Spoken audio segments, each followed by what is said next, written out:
Et salut à tous, j'espère que vous allez bien. Bienvenue dans cette Car Manager Olympique de Marseille sur FC24. Moi, c'est Tazi et je vous présente le programme du jour. Vous avez aujourd'hui un match contre le FC Nantes, ça risque d'être assez intéressant et on va regarder le reste sur le calendrier. Je crois que c'est le match retour contre Braga, c'est bien ça. Et ensuite, on a le stade rennais. Peut-être, je dis bien peut-être, qu'on aura le match contre le PSG en fin d'épisode, mais je me dis pourquoi pas commencer par là pour le prochain épisode. Bon, voilà.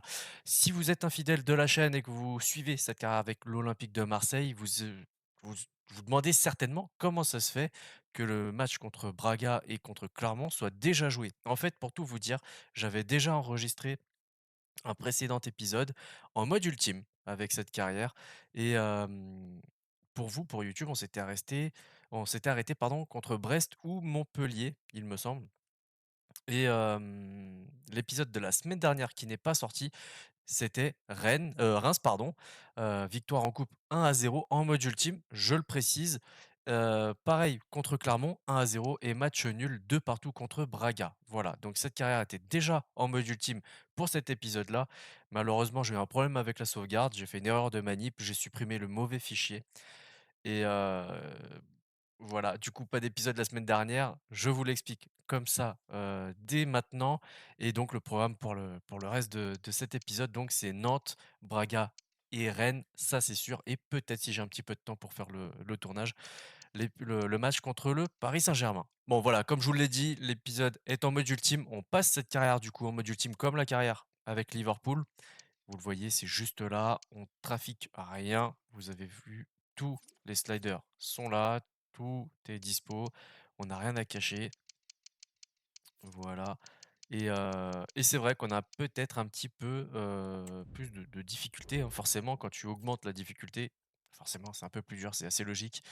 Mais là, vous pourrez le constater directement contre Nantes et on va faire ça tout de suite. Allez, place au dispositif du FC Nantes. Vous le voyez, 4-2-3-1 étiré avec Palou en tant que capitaine, Lafond dans les buts, Ganago en numéro 9, Coco à droite, Chirivella au milieu de terrain. On va la survoler, hein, comme ça assez rapidement. 3 défaites sur les 5 derniers matchs. Ils sont 13e juste là dans, le classement de Ligue 1. La vision tactique, ils jouent en contre-attaque. Donc à mon avis, ils vont vraiment reculer, ils vont jouer assez bloc bas.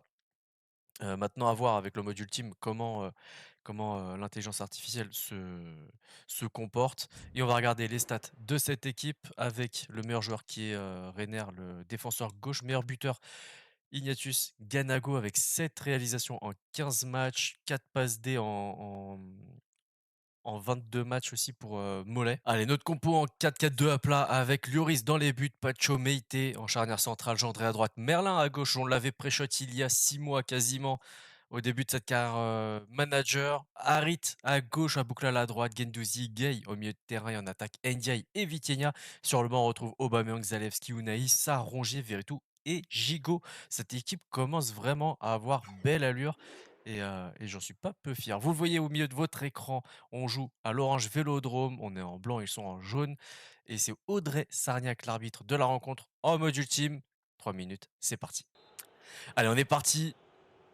Le coup d'envoi au Vélodrome. Alors, je suis pas hyper fan de jouer en après-midi à cause de ça. Vous voyez le maillot de Nantes et le nôtre qui se confondent en plein soleil. Alors, j'espère qu'à l'image, ça va être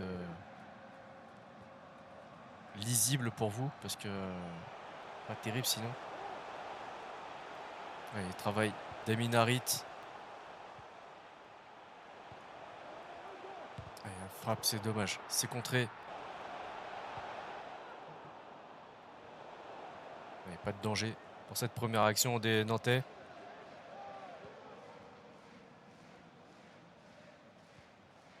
Ouais, ça marche, ça marche. Allez, on envoie Vitinha. Dommage, Palois a été très vigilant. Pas de faute, c'est parfait. Allez, il faut passer le corps, faut passer le corps. Dommage, Vitinha, c'est même pas cadré. Alors, on a beaucoup qui se sont moqués sur l'une de ses dernières actions. Je crois que c'était lors de son dernier match avec Marseille avant de rejoindre le Genoa. Il était un peu surpris de recevoir le ballon aussi facilement, je peux le comprendre aussi. Il a raté des trucs, c'est certain.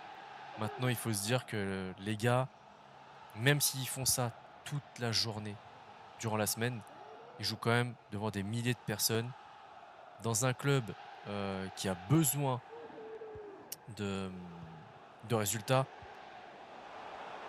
de se qualifier pour une Ligue européenne, pour espérer gagner un peu d'argent pour les saisons à venir. Donc il y a quand même une certaine pression. Et puis c'est un club qui a quand même changé quelques fois d'entraîneur dernièrement. Hein. C'est, je crois, l'un des clubs qui a le plus changé avec Nantes d'ailleurs. Vous me direz si je me trompe. Extraordinaire. Je crois que c'est un externe de Iliman Ndiaye. 26e minute de jeu, ouverture du score. Et pendant que je racontais un petit peu tout ça, en fait, vous l'avez vu peut-être sur l'écran, si je ne l'ai pas coupé, Palois qui raccroche les crampons. Et bien, sur l'épisode coupé, du coup, dans le match contre Clermont, il me semble, et ben on a eu l'affiche. Et là, vous allez peut-être vous moquer de moi. Hugo Lloris, qui pense à raccrocher les crampons. On vient de le recruter là. Ouais, 1 million pour un retraité. Alors j'espère qu'il fera au moins une saison supplémentaire avec nous. Qu'on l'ait recruté pour une saison et demie, ça serait vraiment pas mal le temps qu'on trouve un autre gardien. Et pourquoi pas aller chercher Alban Lafont en fin de compte. Il connaît déjà la Ligue 1. Il a plutôt pas mal d'expérience. À voir, ça se discute. Ok.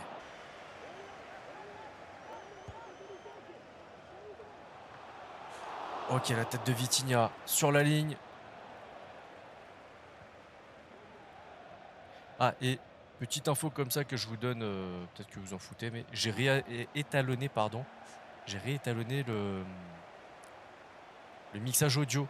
Je trouvais que le jeu, oh, dommage, c'était plus pour Gendouzi ça, que le son du jeu était trop fort par rapport à ma voix, donc j'ai baissé un petit peu, j'ai essayé de faire un petit réglage, j'espère que ça le fait. Les stats, j'ai beaucoup parlé, hein. Les stats à la mi-temps, pour la possession, on est pas mal, 59-41, 6 tirs contre 1, 50% de précision de tir. En termes de précision de passe, on est à 95%, c'est plutôt ok.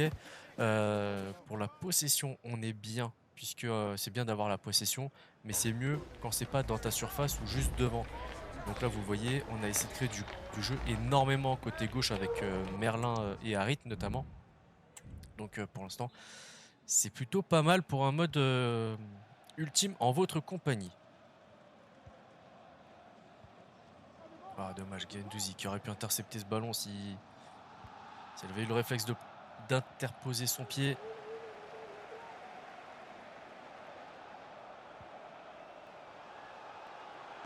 Ndiaye.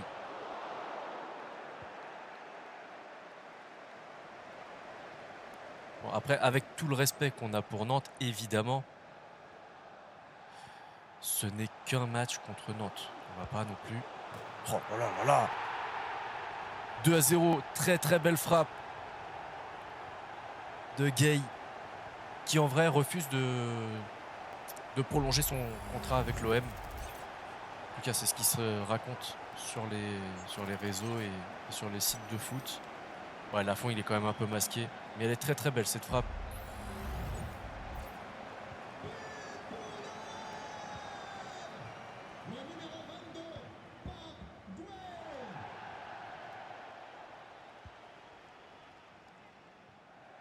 Et on va préparer les changements quand même, ça serait pas mal. On est déjà à la 65e quasiment, et on a un petit peu de fatigue. On va rester en 4-4-2 à plat, ça a l'air de bien marcher. Par contre, on va laisser la place à Zalewski et Gay qui fait un bon match, mais il commence à fatiguer. On va mettre Verretou, tiens. On va les monter un tout petit peu. Et Ndiaye, on va le sortir aussi. On va faire rentrer Aubameyang. Ouais. Je pense que ça peut être intéressant. Meïté, pour l'instant, va rester. Je pense qu'il va faire tout le match. On laisse Gigot au repos. Il est quand même de retour d'une blessure assez importante et assez longue. On va pas précipiter son retour.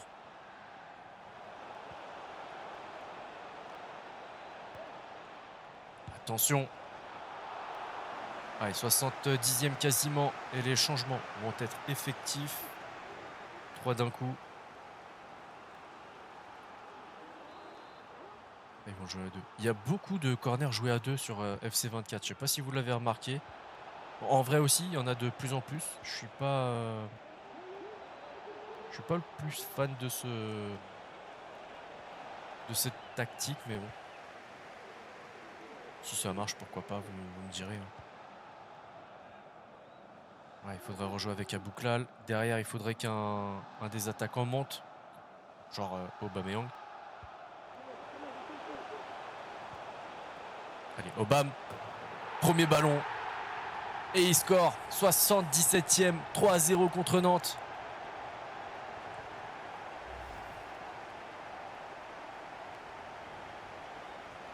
Ouais, très très beau réflexe de jouer en arrière. Et de relancer Vitinha. Ouais, là, à la fond, il exagère un petit peu. Il aurait pu tendre un peu le bras quand même.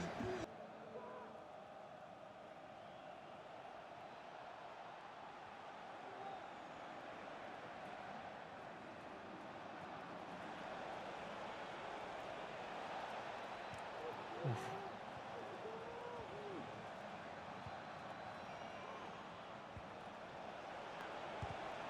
Ok, bien joué, Meïté. Dommage.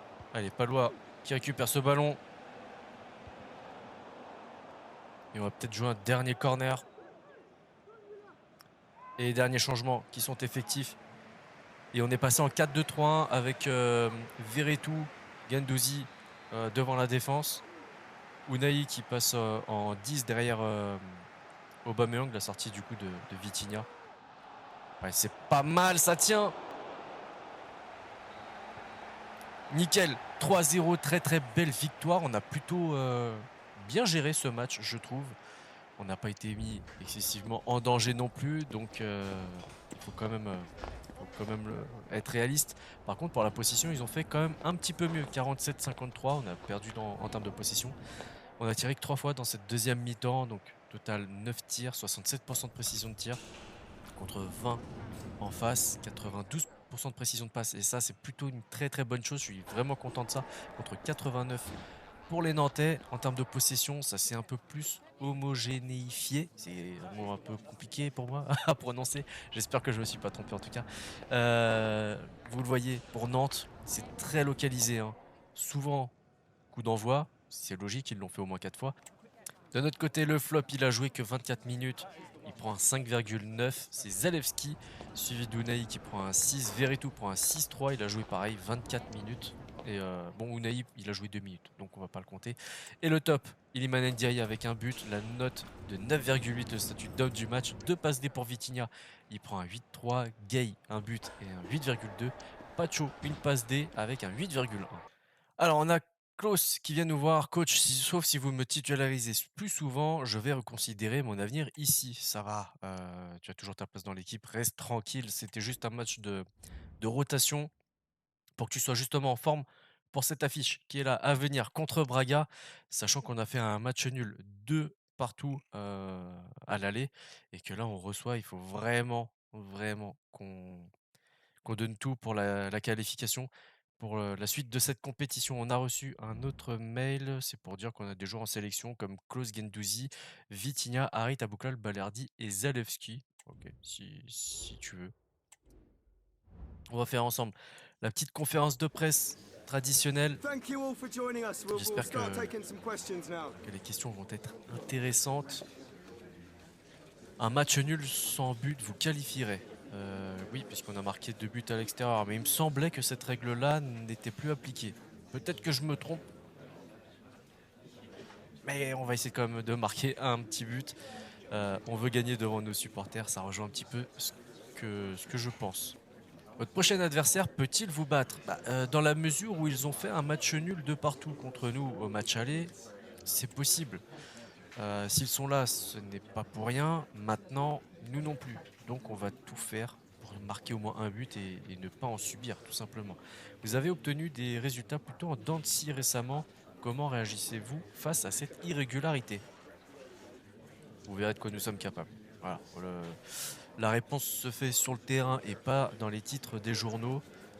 On va travailler tout au long de la semaine et on va être prêt tout simplement pour les jours important les jours de match, tout simplement.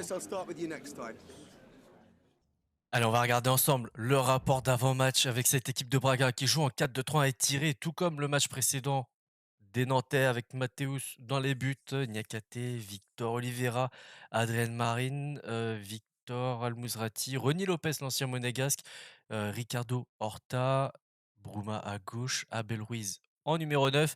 Sur le banc, on retrouve l'ancien Lillois Fonte, Banza, André Horta, le frangin du capitaine, Zalazar, Simone, Thiagosa et Reina. Ok. Pour leur bilan, 2 nuls, 2 victoires et une défaite. Il va falloir être très très vigilant. Ils jouent loin devant. Joueur clé défensif, c'est Al Mouzrati. Et joueur clé offensif, c'est Bruma. Je mettrais quand même un petit bémol à surveiller Ricardo Horta. Je pense que c'est l'un des meilleurs buteurs. Même pas. Même pas. Bah si, c'est le deuxième. Abel Ruiz avec 3 buts. Ok, bon après c'est des stats en Ligue Europa. Il n'y en a pas eu tant que ça de jouer. Vous le voyez, il y en a eu 3. Allez, quelques changements. On va passer en 4-2-3-1 également avec Lloris dans les buts. Gigo Ballardi en charnière centrale. Klose à droite, Lodi à gauche. Kondogbia Rongi devant la défense, pardon. Harit à gauche, Sarr à droite, Unai derrière, Vitinha. Sur le banc, on retrouve Aubameyang, Zalewski, Ndiaye, Abouklal, Veretout, Guendouzi et Totti Gomez. On est toujours en mode ultime. 3 minutes, la qualif est en jeu. Vous le voyez au milieu de votre écran.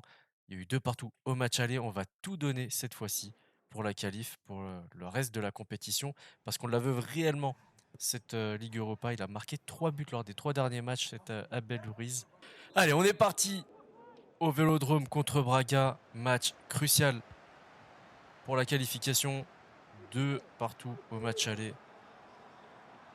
Alors j'espère que ce changement de dispositif en 4-2-3-1 nous sera favorable.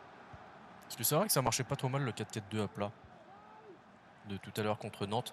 Après c'était Nantes, avec tout le respect qu'on leur doit. Évidemment, dommage.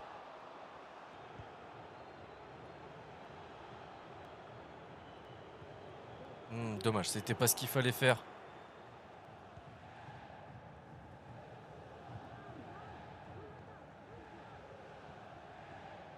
Ça passe trop facilement au milieu de terrain malgré un milieu à 5.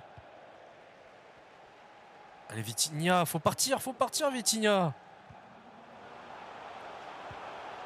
Yes, poteau rentrant. Alors, honnêtement, moi, à sa place, je ne l'aurais pas célébré puisque c'est quand même son premier club. Il fait ce qu'il veut. Je n'ai rien contre non plus. Mais de là à aller chambrer, aller chercher la caméra et tout, tranquille, quand même. Le match en plus n'est pas fini. Mais c'était une belle passe. Très très belle passe. Poteau rentrant pour Vitinha. Et c'est son 11e but en 8 matchs. Ouais, c'est quand même assez impressionnant. Si seulement il avait fait ça en vrai, aujourd'hui il serait pas au Genoa. Vas-y Klaus, prends tout ton temps surtout. Bah oui, surtout pour ça. Ok.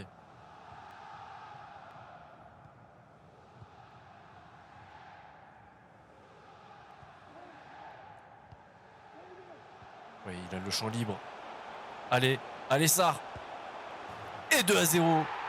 À la 44e, on se facilite la tâche maintenant. J'espère que ça n'arrivera pas plus souvent que ça.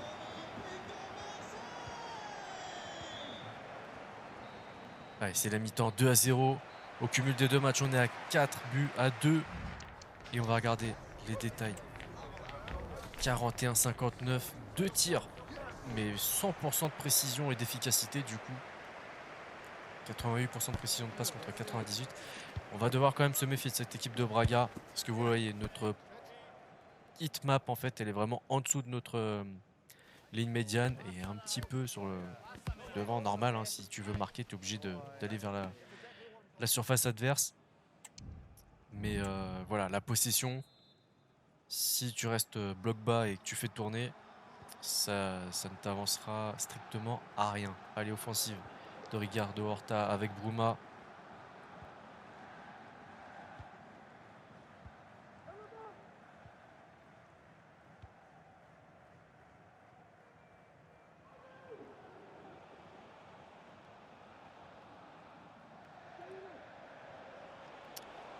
Allez, Gigot taille patron. Gros tacle, mais propre.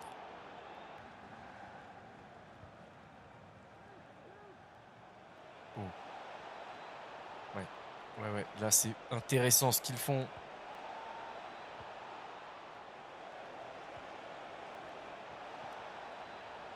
Ils se créent des espaces. Heureusement, Hugo Lloris s'est extrêmement bien détendu. Ils vont faire un changement à la 64e. Et nous aussi, Abel Ruiz, l'attaquant qui cède sa place à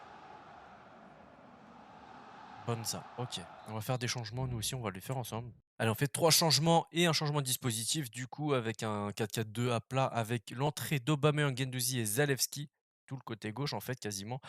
Et la sortie d'Unai, Harit et Iliman Ndiaye. Quoique non, c'était pas Ndiaye, c'était Kondogbia au milieu de terrain qui est sorti en faveur de Guendouzi. Cette contre-attaque, elle aurait pu être extrêmement intéressante et nous mettre définitivement à l'abri. Parce que 2-0, bon, ça passe, mais si l'équipe adverse commence vraiment à presser, à marquer un but et dire allez, il nous reste encore 15-10 minutes, si on pousse, on peut arracher le nul.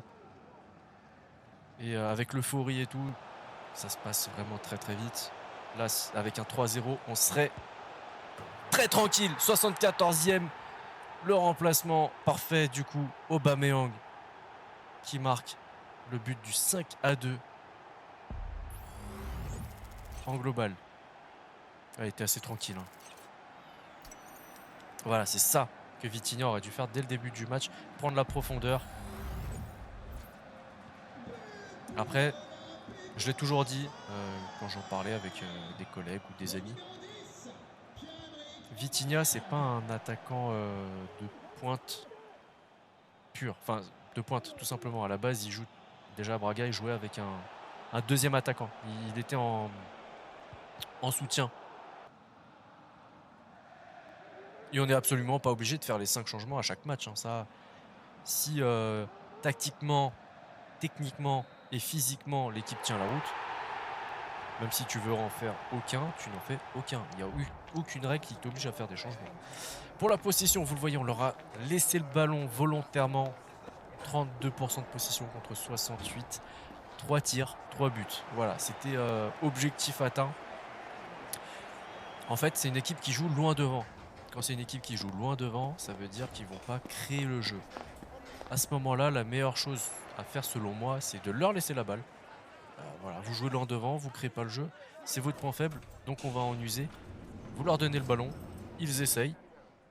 Normalement, quand c'est une équipe qui n'y arrive, qui joue vraiment comme ça, de la première à la dernière journée de championnat, ils ont du mal. Du coup, ils perdent la balle, tu crées une contre-attaque. Et voilà, efficacité à 100%. On va regarder les autres affiches. On voit Liverpool qui s'est qualifié 3-1 contre Feyenoord, 4-3 pour les Rangers qui sortent Milan AC. Ok, l'Atalanta qui sort Slavia Prague. On a Villarreal qui sort Rennes, notre prochain adversaire du coup, 4-1. Benfica qui a eu chaud, mine de rien, 6-5 contre Freiburg. Manchester United qui sort la Roma 4-3. Ça aurait pu être un très beau match à voir. Racco qui sort Leverkusen, c'est étonnant, 3-2. Ok. Et ben j'ai quand même hâte de voir le tirage au sort du tour suivant. Allez, c'est parti pour cette très très belle affiche. Le premier contre le quatrième qui peut perdre cette place de quatrième en faveur de Lille si Rennes ne gagne pas. Donc, ce qui est notre objectif, évidemment. Donc, tout simplement, on va regarder ça tout de suite. On va s'y plonger directement avec la conférence de presse contre le Stade Rennais qui vient en plus d'être éliminé de la Ligue Europa. Donc ça peut être une semaine très compliquée pour nos amis bretons. Alors que le championnat s'apprête à rendre son verdict. Ça va, on a encore un peu de temps. Votre équipe semble bien partie pour décrocher le titre. Pensez-vous pouvoir remporter le titre? On va se battre jusqu'au bout. On est plutôt très très bien placé. On a un matelas de points assez confortable. Donc on peut gérer assez tranquillement. Cette équipe veut se rapprocher de la tête du classement. Estimez-vous qu'elle a des chances d'y parvenir après votre confrontation? Alors ils prendront pas la 3e place parce qu'ils ont trop de points de retard pour y parvenir juste après ce match. Mais s'ils nous battent là, que devant, il y en a un qui trébuche et qui gagne encore la semaine prochaine, la Ligue 1, on le sait, hein, tu peux passer de premier à 10e et de 10e à... Allez, peut-être pas premier, mais quasiment. en 3 ou 4 matchs. C'est très serré. Le niveau, hors PSG, est assez faible. Malheureusement, hein, c'est comme ça, il faut le dire. Du coup, tu gagnes 2-3 matchs de suite et tout de suite, tu es tout en haut, tu en perds 2 ou 3 et tout de suite, tu es tout en bas. Donc, c'est euh, c'est le jeu de la Ligue 1, hein, c'est comme ça. Lors de votre dernière confrontation, l'adversaire avait su museler vos attaquants. Serez-vous capable de vous imposer aujourd'hui? Ah tiens, j'ai pas regardé ce qu'on avait fait à la phase aller. Euh, on veut faire un bon match, abouti, on veut surtout gagner. Et on espère du coup que cette défaite et élimination en Ligue Europa Eh bien, les c'est fera terminé. gamberger et qu'on en Merci à vous pour profitera vos questions. et pas l'inverse. Qu'il n'ait pas un esprit revanchard, en quelque sorte. Ah, et cette équipe de Rennes en 4-3-3 avec un petit peu de fatigue, on retrouve Steve Mandanda dans les buts. Assignon, Théâtre et Blas qui sont un petit peu fatigués, tout comme Matic et Bourigeaud. Davidson aussi. Wu et Désiré Doué et Gouiri sont plutôt en forme. Terrier, Kalimundo, Omari, Raider, Gallon, Doué et Bertug sont sur le banc. On a Lazzari avec un rouge. 3 défaites, 2 victoires. Ils sont quatrièmes encore une fois, hein, je vous le rappelle. Joueur clé défensif, c'est Théâtre. Il joue loin devant, une situation qu'on connaît pas trop mal avec Braga qu'on vient de vivre. On va regarder les stats de cette équipe. Le meilleur buteur, c'est Ludo Blas. Ok. Tiens, mais c'est vrai, il joue arrière gauche. Dans la compo là, Donné, c'était un arrière gauche. Tiens, bizarre. Terrier avec 6 passes D suivies de Gouiri et le meilleur joueur en moyenne, bah, c'est Blas et Gouiri. Ok. Tiens, c'est vrai que c'est étonnant, ça m'a pas fait tilt tout de suite. Mais là, il est bien arrière gauche. Bon, vous le voyez, nous aussi, on a un petit peu de fatigue et du coup, on fait un changement de dispositif, notamment en défense, Gigo Balerdi et Totti Gomez à 3. Derrière, on a Lloris dans les buts, évidemment. Kondogbia Guendouzi devant la défense. À gauche, on retrouve Zalewski et Abouklal à droite. Unai se retrouve derrière Vitinha et Aubameyang. Sur le banc, on retrouve NDI, Harit, Sarr, Klaus, Rongier, Veretout et Pacho. Vous le voyez, le reste de l'équipe est quand même encore un peu fatigué. C'est pour ça qu'il y a autant de changements. Allez, on est parti. Et honnêtement, je suis curieux de voir le positionnement de Ludo Blast. Parce que là, il était positionné arrière gauche. Et sauf si je me trompe vraiment, hein, c'est pas vraiment son poste. Mais bon, on va surveiller ça.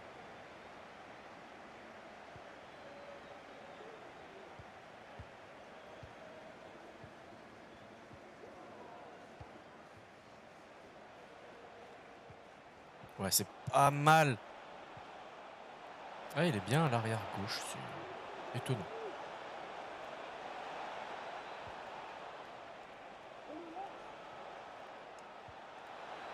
Allez, Zalewski, magnifique, très très malin. Cette passe pour Zalewski qui ouvre le score dès la 7e minute de jeu. On démarre fort. Et ça fait plaisir. Allez, Zalewski qui a marqué son premier but en 6 rencontres. Je sais pas si je vous ai laissé la stat à l'écran.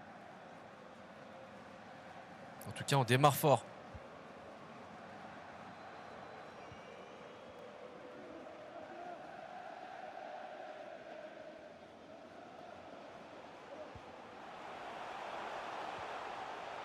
On va voir si la réponse sera à la hauteur. J'espère que non, ça va. Pour l'instant, on s'en sort. Pour l'instant, on s'en sort. Je vais pas dire pas trop mal ou... Voilà. Attention, Matic qui a du ballon, hein, mine de rien.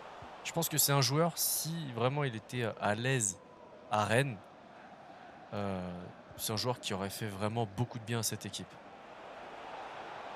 Même s'il est un peu lent, même si tout ce que tu veux. C'est un joueur avec l'expérience et le ballon qu'il a. Il peut faire du bien à tous les clubs de Ligue 1. Quoi? Qu'est-ce qui vient de se passer? Le fait. Qu'est-ce que tu nous as fait?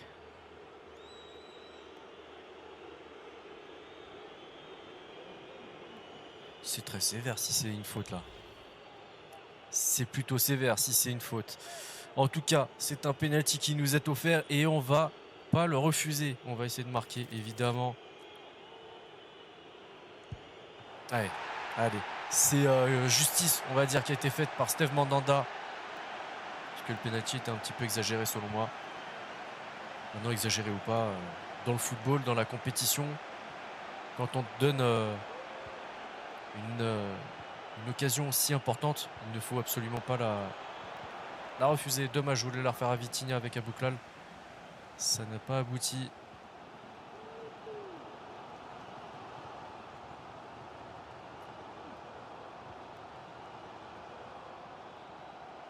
Attention, la réponse rennaise.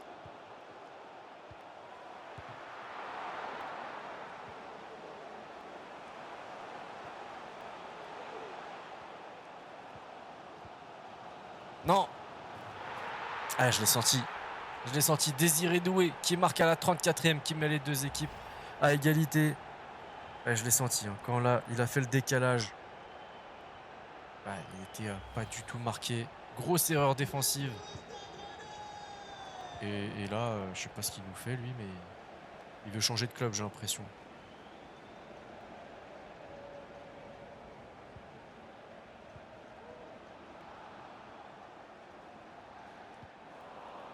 Ah, il faut qu'on reparte très rapidement, qu'on marque avant cette fin de première période. Et c'est plutôt bien parti avec Unai. Allez, Unai, c'est contré, dommage. Mais on sent qu'on a les occasions, qu'on a les espaces, qu'on a la capacité de le faire. Il ne faut pas désespérer, il faut rester sérieux. Et défensivement, par contre, il ne faut pas être friable, aussi friable que nous le sommes actuellement. Ça passe trop facilement.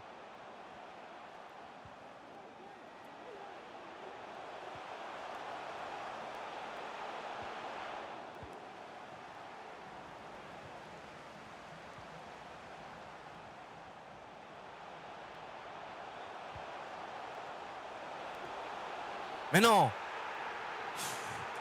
Mais c'est bon, il a arrêté le penalty. T'as pas besoin de compenser, de lui en donner un autre. Ouais, non, là, c'est quand même. À un moment donné, il se laisse tomber aussi, le gars. Allez, allez Hugo. Allez! Voilà! On a remis l'église au milieu du village. Presque. Parce que maintenant, il faut qu'on aille chercher la victoire. 62-38 pour la possession. C'est quand même... Ouais, quand même. 3 tirs contre 4, 100% de précision de tir. Là, on est plutôt intéressant de chaque côté. 80% de précision de passe contre 91. Il va vraiment falloir se mobiliser, surtout défensivement. On est assez faible. Il faudrait un apport supplémentaire des milieux de terrain, je pense. Parce qu'offensivement, on est pas trop mal. Hein. On a des occasions. Voilà, Kondogbia qui s'énerve.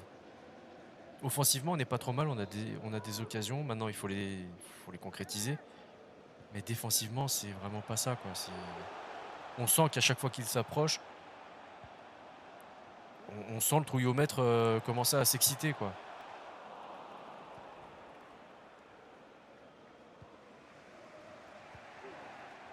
Ouais, mais non, mais coordonnez-vous, parlez-vous, faites quelque chose, je sais pas moi.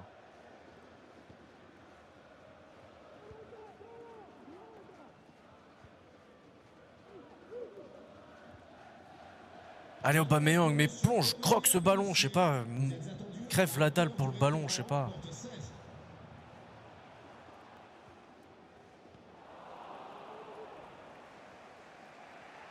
Allez Unai.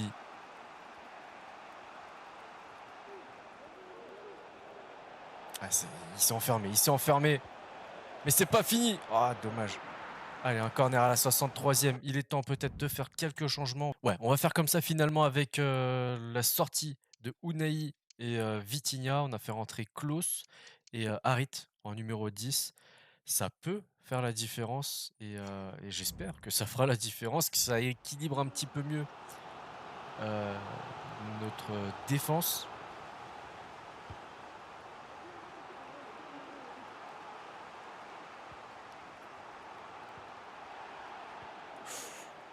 Ouais, Là, sur cette contre-attaque, par contre, les défenseurs, ils sont cramés. Donc, vraiment, les milieux.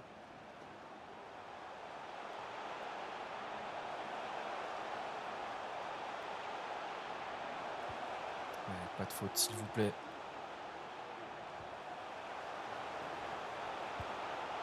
Oh, et Rennes qui marque le 2 buts à 1 à la 72e.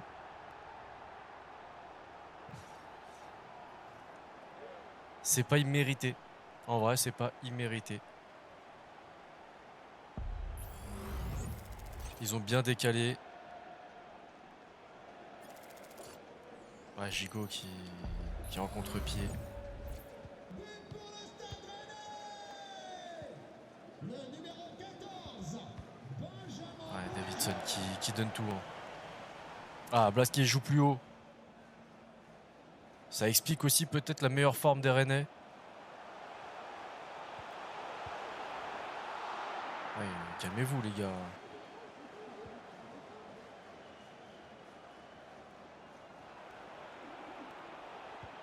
Oui, bien vu.